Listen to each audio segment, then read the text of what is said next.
Oh, it's good. Hey everybody, Yvette Behmer and Sandy Graves. Elephants in the Room, and we've got our coffee talk. We're going to be Coffee coffee talk. We're going to chit-chat a little bit and kind of talk about our meeting just ended. It was wonderful. What do you think? Good Great meeting. And obviously, during the meeting, breaking was the indictment of James Comey. I can't believe Literally, it. I can't believe it actually happened. I know. Alerts coming up on our phones about the indictment of him. What do you think about that? I just can't believe a man threw away his whole reputation and everything just because he hated Trump so bad. Oh, I yeah.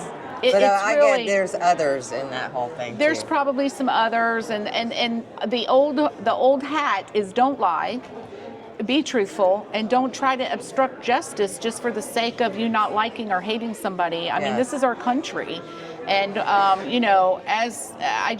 It's abuse of power. I mean, it's such abuse of power. Completely all the way down the line. Whether you like Trump, you don't like Trump, or whatever, that should never be done to anybody just because they want to run for an election. You beat them at the box. Yeah. You beat them at the box. And if it you makes can't, Watergate look like I know. Nothing. Like nothing. Like, ooh, did that even happen? That was just like poor goody guys, and now we had a whole government. You're so young. Were you around during? Obviously, you were here during Watergate. She's young. Yeah. A little older than you are. I do remember. I think I could have babysat you. When did that happen? When did Watergate? Because when did that happen? I don't think they teach that at school anymore. Right? No, but. Obviously, there's corruption in government. There's no doubt, and that's in everywhere. 60s. There's some good people awesome people, but there are some who have their own agenda and their own way that they think they should do things. So, I just say be truthful. And if you really, I know when I was a teenager, we went to Washington D.C. and I saw the Pentagon. Okay. The Watergate Hotel, and it had happened right. Well, you had Watergate. We had Monica Lewinsky. Yeah, Watergate was a lot easier to explain. Yes, that's true. But okay, so that aside, that's terrible. I don't like seeing things like that happen. But when you do stuff like that, and there's real proof, you should, there's justice. You can't break the law. You can't break the law. And they always were touting, the law's for everybody. Nobody's above the law, right? Yeah. So. We find that to be true at this on the other side of the coin. But it's just such a misuse of your powers that they had. And, here he was a Boy Scout. We heard he's like Mr. Clean, and it's like, geez, he's using those spices. He's doing all behind shady Russian scammer stuff, trying to make up things. It's crazy. But what I do want to say, we've had this past couple of weeks have been rough, and I'm sure everybody's talking about Charlie Kirk, Erika Kirk, their two children.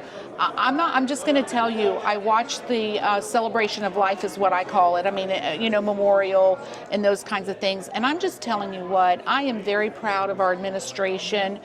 No hold bars, talking about Jesus, talking about faith, the second coming of the Lord. All of them. All of them, really. I know. I told Steve, I said, I don't know if they're politicians or preachers. Come on now. Can I get an amen?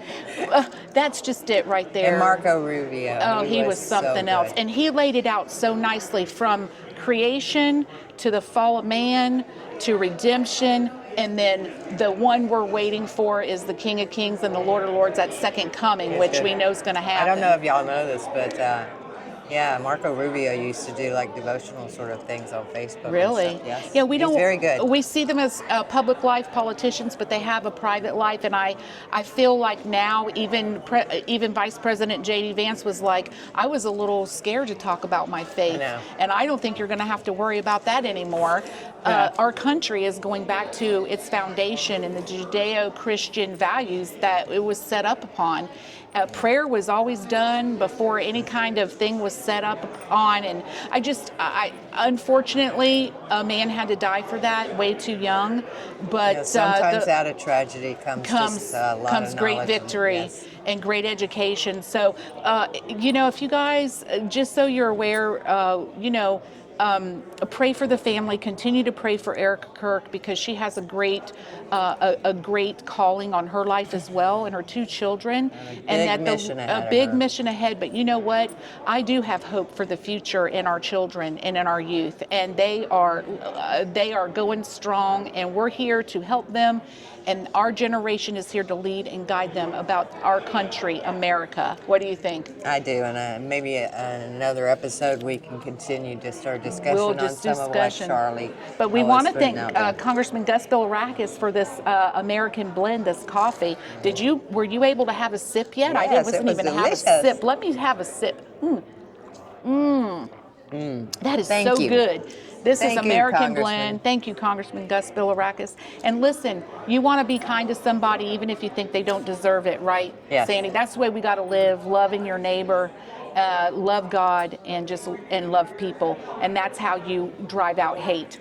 Best way to end this segment, Elephants in the Room, presented to you by the Republican Party of Pasco. Trunks up. Trunks up.